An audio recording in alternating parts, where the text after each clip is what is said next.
साथियों, जब हम पहले पिलर की बात करते हैं, डिवाइस की कीमत की बात करते हैं, तो एक बात बहुत स्पष्ट है।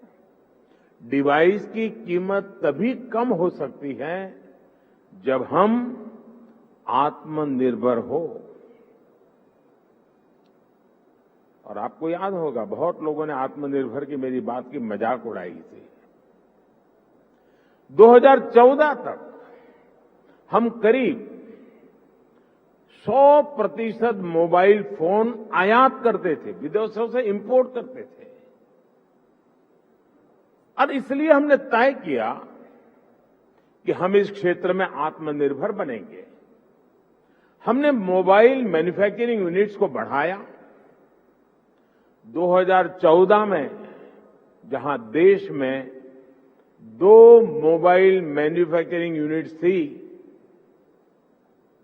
8 साल पहले 2। अब उनकी संख्या 200 के ऊपर है।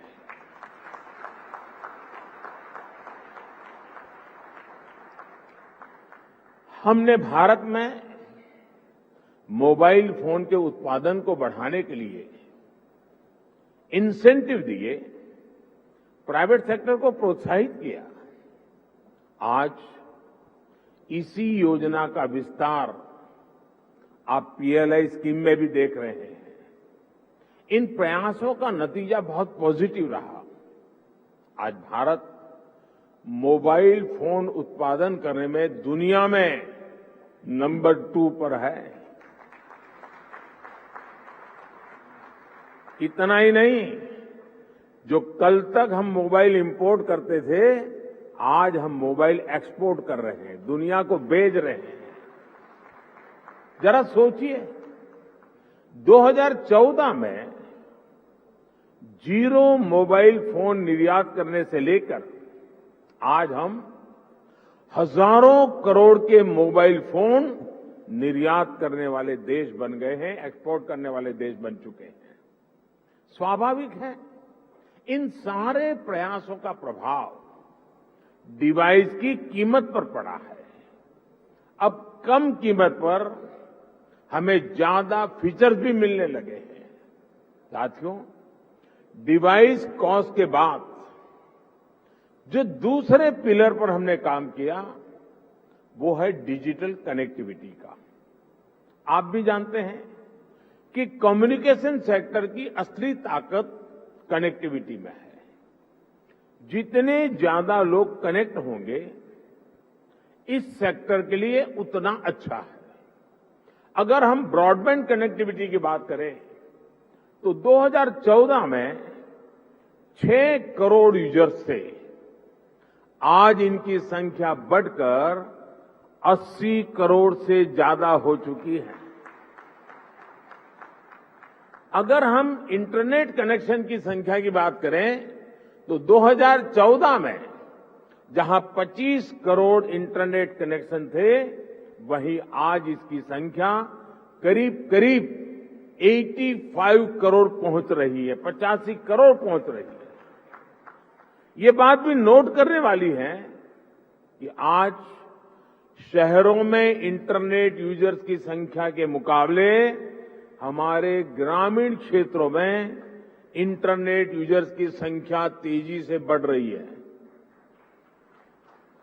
और उसकी एक खास वजह है, 2014 में जहां देश में 100 से भी कम पंचायतों तक ऑप्टिकल फाइबर पहुंचा था, आज 1,70,000 से भी ज्यादा पंचायतों तक ऑप्टिकल फाइबर पहुंच चुका है। अब कहां 100 और कहां 1,70,000। जैसे सरकार ने घर घर बिजली पहुंचाने की मुहिम शुरू की, जैसे हर घर जल अभियान के जरिए हर किसी तक साफ पानी पहुंचाने के मिशन पर काम किया, जैसे उज्ज्वला योजना के जरिए गरीब से गरीब आदमी के घर में भी गैस सिलेंडर पहुंचाया, जैसे हमने करोड़ों की तादाद में लोग बैंक अकाउंट से वंचित थे। करोड़ों लोग जो बैंक से नहीं जुड़े थे, आजादी के इतने साल के बाद जनधन अकाउंट के द्वारा हिंदुस्तान के नागरिकों को बैंक के साथ जोड़ दिया। वैसे ही हमारी सरकार इंटरनेट फॉर ऑल के लक्ष्य पर काम कर रही है। साथियों, डिजिटल कनेक्टिविटी बढ़ने के साथ ही डेटा की कीमत भी उतनी अहम हो जाती है। ये डिजिटल इंडिया का तीसरा पिलर था जिस पर हमने पूरी शक्ति से काम किया। हमने टेलीकॉम सेक्टर के रास्ते में आने वाली तमाम अड़चनों को हटाया।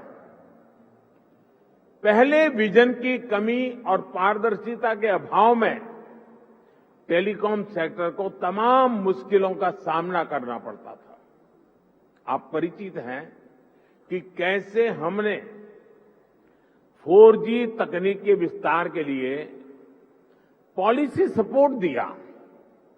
इससे डेटा की कीमत में भारी कमी आई और देश में डेटा क्रांति का जन्म हुआ।